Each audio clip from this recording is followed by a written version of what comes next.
My class of operating system. Today we will learn about malware, malicious software. Malware can be classified into several categories depending on propagation and concealment. Propagation, virus, human assisted propagation. Example, open email attachment. It means whenever a user is opening an email attachment, the virus is affecting the computer.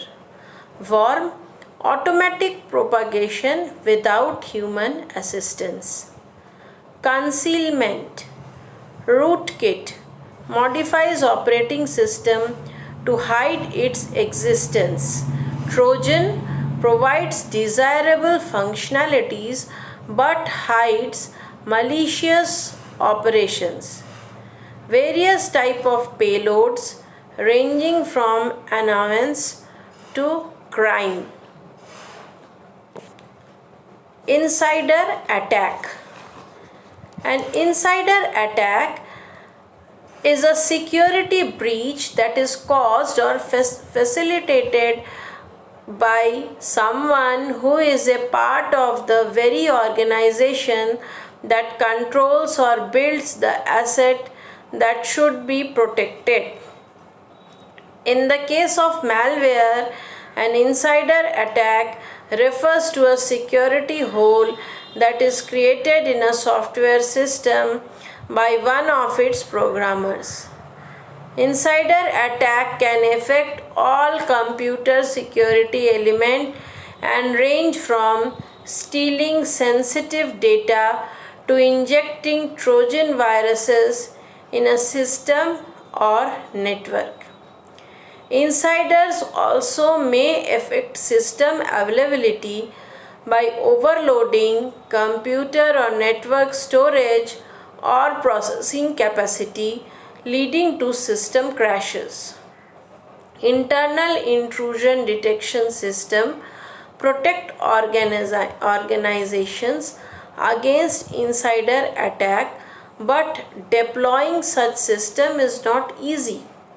Rules must be established to ensure that unintended attack warnings are not triggered by employees. Backdoor. A backdoor, which is also sometimes called a trapdoor, is a hidden feature of command in a program that allows a user to perform action he or she would not normally be allowed to do. When used in normal way, this program performs completely as expected and advertised.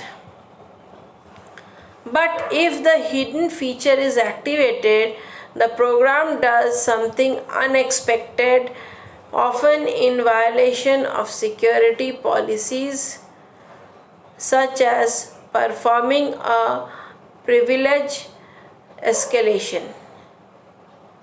Easter eggs, it's a game cheat example, Shift Alt +2 in solitaire. In the world of cybersecurity, a backdoor refers to any method by which authorized and unauthorized users are able to get around normal security measures and gain high-level user access on a computer system, network, or software application. Once they are in, cyber criminals can use a backdoor to steal personal and financial data, install additional malware, and hijack devices. But backdoors can also be installed by software or hardware maker as a deliberate means of gaining access to their technology after the fact. Backdoors of the non-criminal variety are useful for helping customers who are hopelessly locked out of the devices, or for troubleshooting and resolving software issues. Logic bombs. A logic bomb is a person that perform a malicious action as a result of certain logic conditions. The classic example of logical bomb is a programmer coding up the software for the payroll system who puts in code that makes the program crash should it ever process two consecutive payrolls without paying him. Another classic example comes a logic bomb with a backdoor where a programmer puts in a logic bomb that will crash the program on a certain date. So we can say that logic bomb, it is a piece of code inserted into an operating system or software application that implements a malicious function after a certain amount of time.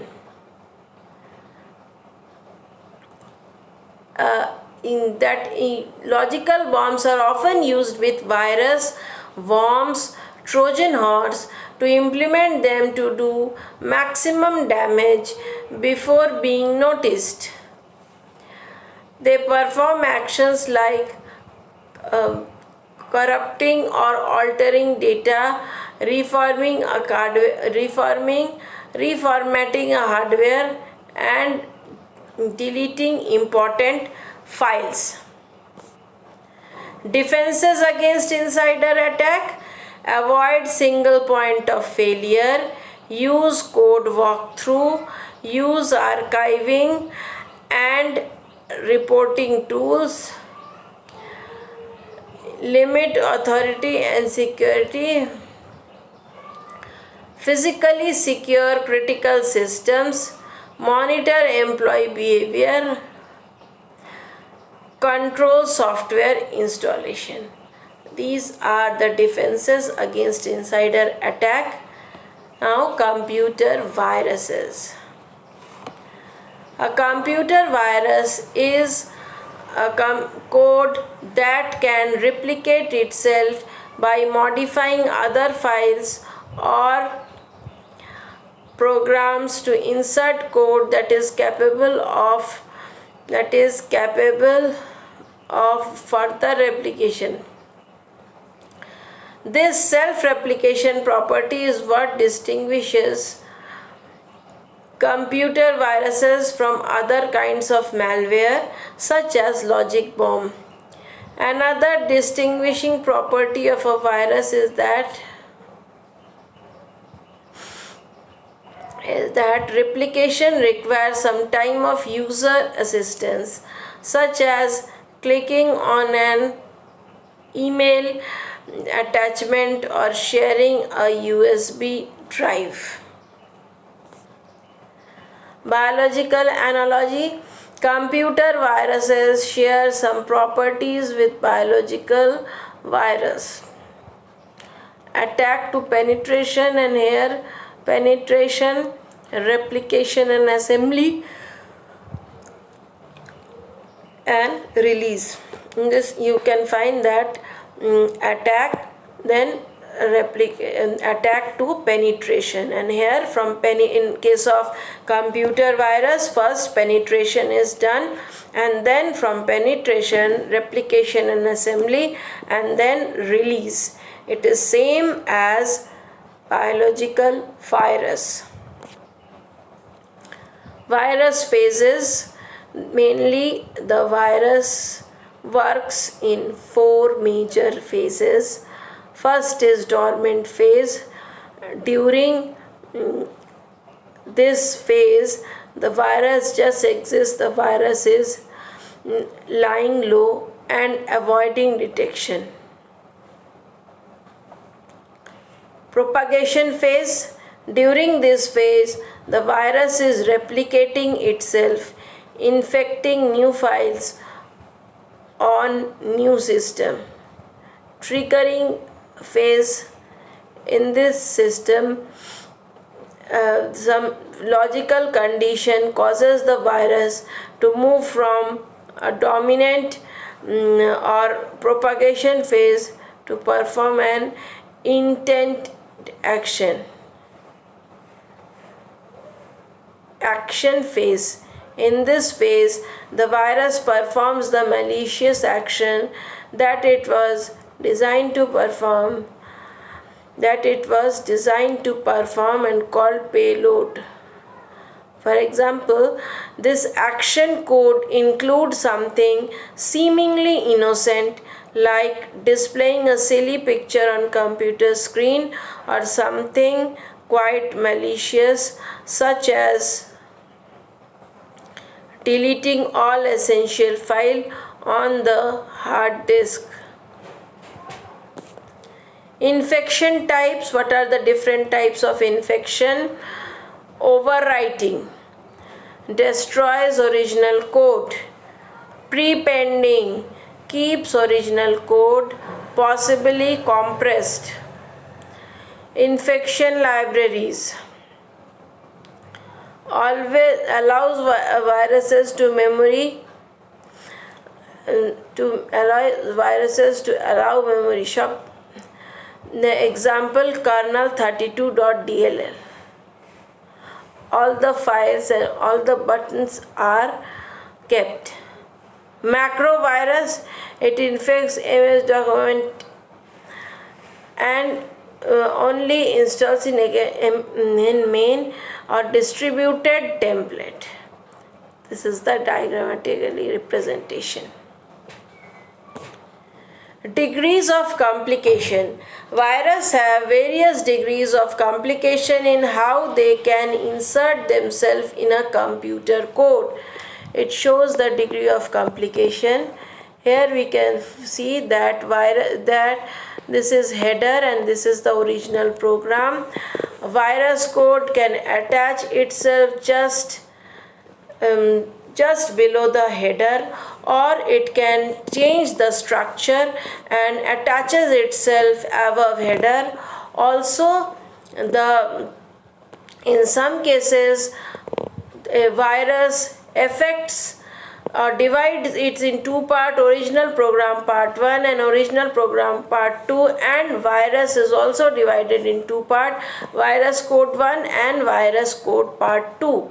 So this is a very confusing, or we can say that it has a difficult degree of complications. Defenses against virus signature. Experts study the infected file looking for code fragments that are unique to the particular computer virus. Once they have located such a set of characteristic instructions, they can construct a character string that uniquely identifies this virus. It amounts to a kind of digital fingerprint.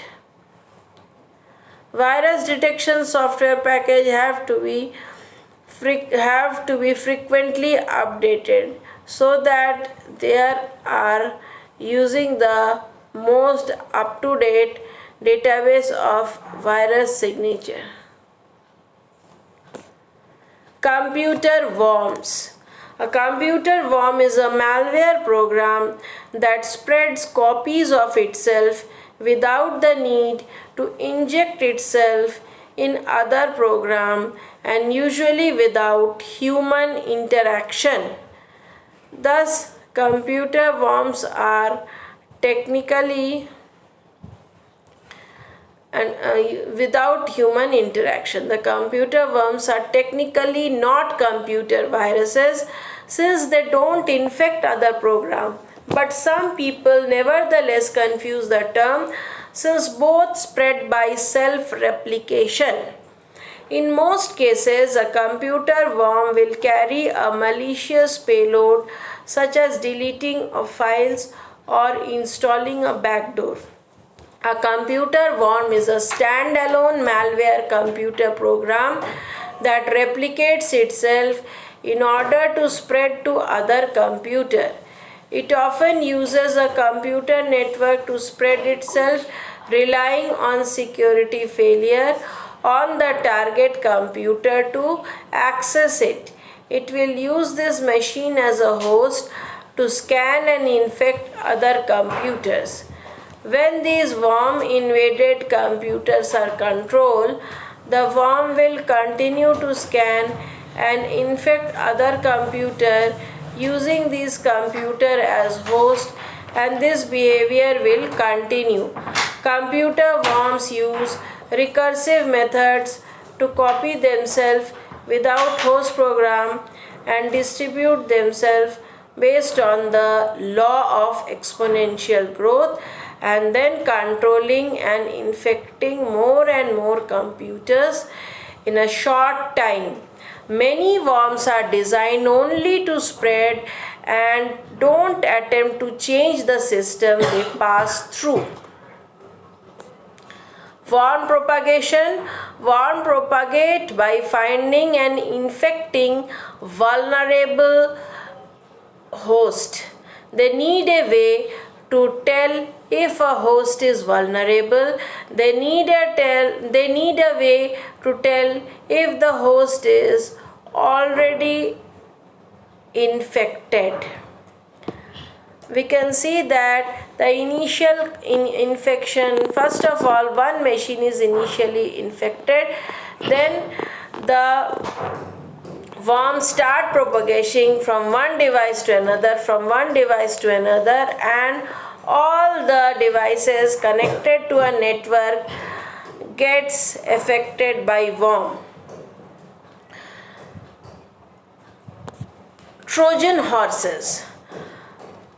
Trojan horse is a malware program that appears to perform some useful task but which also does something with negative consequences. Example, launches a keylogger.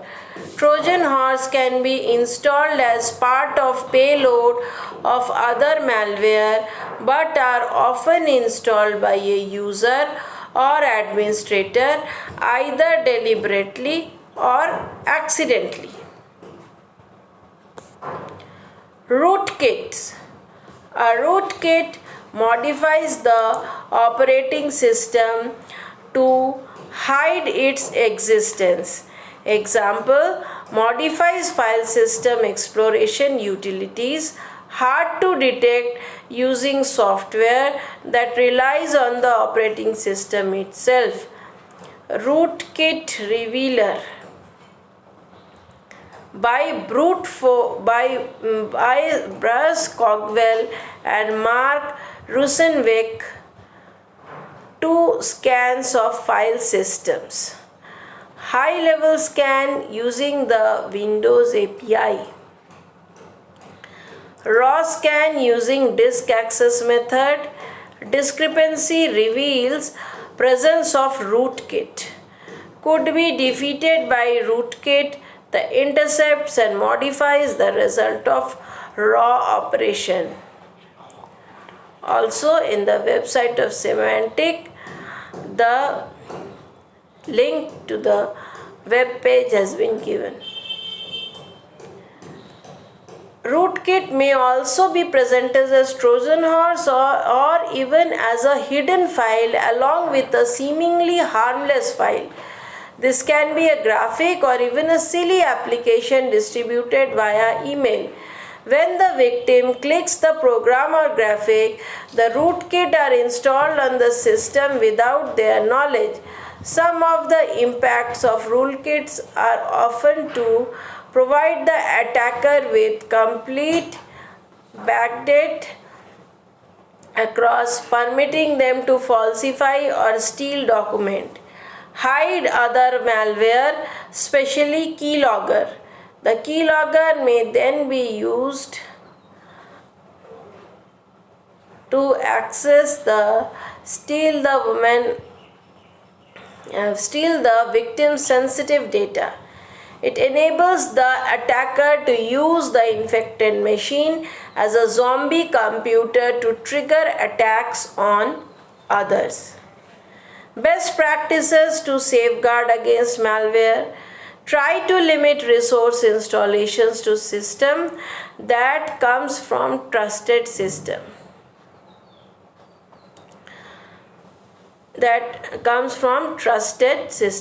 Avoid freeware and shareware unless it comes with verifiable guarantees about the absence of spares. Avoid peer-to-peer music and video sharing systems, which are often hotbeds for appware, spyware, computer worms, and computer virus. Install a network monitor that blocks the installation of known instances of primary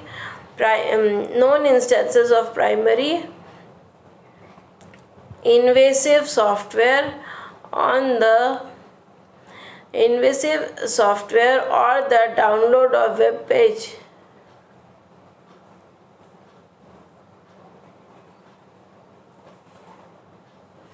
Then install a network firewall which blocks the transmission of data to unauthorized location such as computers or email addresses of spyware sources. Use physical token, example smart card or biometrics, in addition to password for authentication, so that even if a keylogger can capture the username and password, more information is required to compromise a user's count. Keep it up to date. Computers worm usually don't require direct interaction with human. Instead, they spread by exploiting vulnerabilities. Therefore, the best way to thwart computer worm is to keep all programs updated. Thank you for watching.